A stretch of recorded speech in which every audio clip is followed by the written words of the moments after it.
Think about it. If you start a custodial Roth IRA for your child when they're 8 and the average retirement age is 65, what is it? 57 years of accumulation of wealth.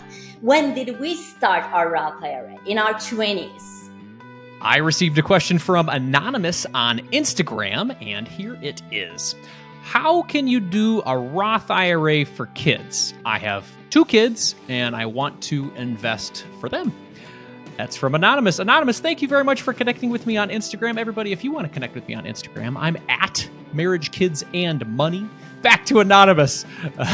Anonymous, what a great and actually proactive question. As a parent, I absolutely love it. I have 2 young kids myself, and I love the fact that we've been investing for them in their Roth IRA as young kids. But before I go and give you a bunch of advice on it, I wanted to invite an expert, someone who knows a lot about this topic, a lot better than I do. Dee is the founder of Kids Money Academy, and she's here with us today. She is a CPA, a finance instructor at UCLA, and she created this Kids Money Academy to help empower parents to break away from negative money cycles and teach their children about living in abundance. Welcome to the show, Dee. Hi, Andy. Thank you so much for having me. I am really excited about the conversation we're going to have today. I'm excited too. You and I have had the chance to meet in person. We've known each other online for a while, but we got to meet each other in person last month, and I'm glad that we can do this on the show today. Let's talk about Anonymous's question here. First of all, what is a Roth IRA for kids, and how is that different from a Roth IRA that you and I would have as adults? Yes, so custodial Roth IRA, we call it. Custodial Roth IRA is a special type of retirement account for minors. It is, in a sense, very similar to Roth IRA for adults, but there are more rules around it. Like if you want to open one for your child, minor child, then there are additional rules that you need to follow. So, but other than that, all the other rules, contribution limits and all the other rules that we will talk about, I think are very similar to your traditional Roth IRA. Got it. So let's talk age group then. Like, could I open a Roth IRA for my baby? Like, how early can you start with a Roth IRA? Yes, there is. The good news is there is no age limitation. There is no age requirement. You can have a newborn and you can start a Roth IRA for your newborn. The only caveat is your child must have earned income. What does earned income mean? Earned income means your child needs to make money. Okay, so in IRS terms, that's called earned income. So doing chores, helping you out around the house does not count as earned income. So that's a biggie, and I get this question all the time. Okay, my child is watching for the sibling babysitting. Can I pay my child, and can I then turn it around and put that money into a Roth IRA, custodial Roth IRA? The answer is no.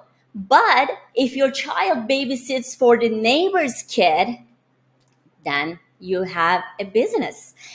Your child is self-employed, and they can definitely take that money and put it into a custodial Roth IRA. Got it. So let's use the babysitting example for Anonymous here then. So if they have some children that go over and they babysit the next door neighbors, how do you prove then to the IRS, hey, this is a small business my kid has and it's earned income, as opposed to just, chores they're doing around the house? Yes. So documentation is key. Audit trail.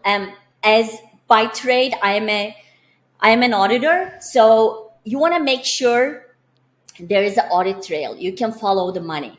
Okay, that's what, when the IRS audits you for any reason, that's what they're looking for. They're not there to catch you. They're just looking for evidence showing that it is a legitimate income. How can you prove that? First of all, you can have a spreadsheet with, if your child is babysitting, you want to keep track of the hours, what time, address, where they are babysitting, who they are babysitting, how much they are getting for that babysitting job. You want to document all of that in a spreadsheet. That's one way to prove it. And then additionally, If your child makes more than $400, then you need to report that income to IRS, right? If your child is making money, you need to file an income tax for your child. So and pay income tax on that money. So that's another way the IRS is going to say, okay, this person is really doing a babysitting job, making money, paying the taxes in return, contributing that money into the Roth IRA. That's how you prove it. Got it. Okay, so we've got to have legitimate earned income. They can be as young as a baby and as old as 18. Obviously, when we're talking about kids here, or beyond 18, as your point, as long as it's earned income, and then we need to have documentation of that work. Obviously, this is a lot easier when they're maybe teenagers and they're working at the local ice cream shop, because they'll get like a physical, check or something like that. That would be enough to prove. Is that right? Yes. So there are three ways your child can make money. Okay. One way is you can hire your child. If you have a business, you can hire your child and your child can work for you. Second way, they can go out, and if they have this entrepreneurship in them, they can go out and create their own business, whether it's a babysitting, tutoring, cutting the grass, whatever it is, it is their business, so that they make money that way. And then the third way, they can go out and make money, work for other people and make money. And there are, as you know, the several ways to do that. And they can usually, in most states, from 14 plus, they are able to do that. Got it. Yeah, that makes it a lot easier for documentation. But if you are doing your own business or working locally, or you are your own entrepreneur, you're saying as long as we keep good documentation. How about wages? Like, obviously, this can't be crazy. If a child's going to work for me in my business, I can't pay him $10,000 to shred some papers, right? I mean, it needs to be reasonable. Is that correct? Yes, reasonable wage is the name of the game. Reasonable wage. But then I get questioned, how do I know what is reasonable? Okay, we do have a Google University. We go on Google and we go to Indeed.com or any other recruiting websites, and we look at to see what is comparable wage for that kind of job. If your child is, let's say, modeling for your business, I would look at different modeling agency and I will inquire pricing from them.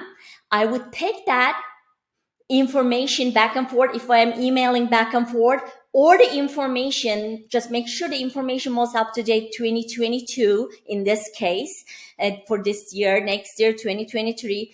You want to find information that shows the market rate for that job. And then the last step is important.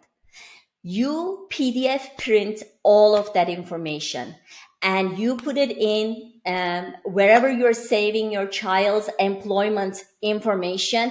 And if you are using Google Drive, create a folder for your child and you put it under there as a pre-employment folder. You create 3 folders and one of them is pre-employment folder, and you put all of that information in there. I love it. Yes. Document. I love this. Yeah. This is really good information for a lot of people out there, especially people with family businesses. Now somebody might be listening and they say, I have a family business, but it's like in construction or something like that. How can I hire my kid for business? I don't want him to drive a forklift or anything like that. Is there other ways to be creative to include your kids in their business? Yeah. So let's say you have a construction business, right? Before I even go into that, just that there are 17 hazardous jobs that IRS do not allow you to hire your child for.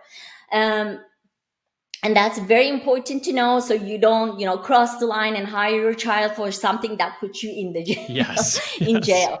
So now for the construction business, I can think of several ways you can hire your child.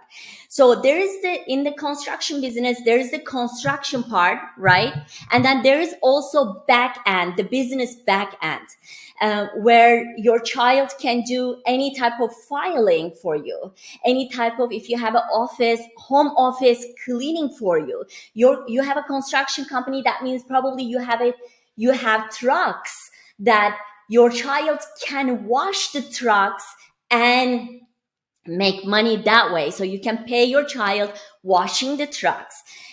You have a customer list, probably. They can put that, create some kind of CRM in your systems, and they can do data entry.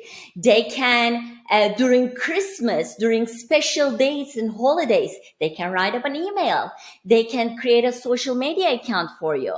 Let's say if you have 7-year-old, they can clean your office. They can wash your trucks. So there are so many ways. And you can also have a social media account. Let's say you have a baby, and you have a social media account, or you have these brochures that you can put your family picture in there, where your child is modeling for you. So you are kind of showing the customers, hey, you are not only supporting my construction business, but you are supporting my family. And you have your family, your child's picture in there. These are all the jobs that your child can do. This is just for construction. And there are so many other, areas. People have businesses that they can hire their child. I love it. I hope this was I love it. Absolutely. These are great examples. It's all about being, yes, creative, but also document your stuff, and also make sure that it is reasonable for the children to actually do, and reasonable wages. I think this is fantastic. Let's talk about the impact of Anonymous actually getting open that Roth IRA, of course, getting the earned income that goes into the Roth IRA. What is the impact of investing early? Let's say Anonymous has a 8-year-old or something like that, or a 10-year-old. What is the impact of them investing this early for their child down the road? Great question. And let me ask you a question. Sounds good. What do you think child has more than you have right now? Oh, I'm going to cheat, and I think I know the answer, D. I think it's time. Time and energy, Energy, right? for sure, yes. Energy. Time. Compounding interest. Longer they are in the market means longer they have a chance to ride the roller coaster, right? The markets are up and down. It will never be linear. So they have the longer time in the market. That means that they can ride the roller coaster, and also they can accumulate more money. That money will compound over time. Think about it. If you start a custodial Roth IRA for your child when they're 8 and the average retirement age is 65, what is it? 57 years of accumulation of wealth. When did we start our Roth IRA? In our 20s. That's why I'm so passionate about this topic, because every parent needs to find a way to open a Roth IRA for their child. I love it. I love that passion. We've definitely taken advantage of that in our household. As an example, everybody, Zoe is really into editing videos. And so she edits a lot of my short form videos that you'll see on social media, and gets a little bit of guidance from Dad as the customer, but coming back to her, but she's really great at it. And I'm also fostering some connection between me and her about this family business that we have. So it's definitely something I'm enjoying, with connecting with my daughter and helping to create that generational wealth for the future. Now, Dee, I know that you have some great resources outside of what we talked about today. Tell us a little bit more about Kids Money Academy and how people can maybe get some support from you. Sure. So Kids Money Academy, I help parents raise millionaire kids with generous hearts. So that's my mission. And I do have a lot of resources. We add more resources every week, every few months. But right now since we're talking about the Roth IRA and how to hire your kids for your business, I do have a course called How to Hire Your Kids. And I show you exactly what you need to have in place in order to be compliant with the IRS rules. Because hiring your kid is one thing. I always talk about 3 stages of hiring your kid, right? There is the pre-hiring, what you need to watch for. Can you actually hire your child? The second phase is onboarding your child. How do you actually onboard a child? What do you have in place? How do you pay that child? And then the third part is post hiring. What do you need to do every year, every quarter in order to be compliant with IRS so they don't come after you hiring your newborn, right? So those are all the things included in the course, plus the community, of course, like-minded entrepreneurial parents. And then I also have a Roth IRA for Kids Ultimate Way of Making Your Child a Millionaire ebook. So that really goes through step by step what you need to watch for when you are opening a custodial IRA for your child, because there are things that you need to be aware of. Absolutely. Well, we've talked about it at a very high level today. Dee, thank you very much for being here. If you want to learn more about these resources, I've got it, everybody, at marriagekidsandmoney.com/kidsmoneyacademy.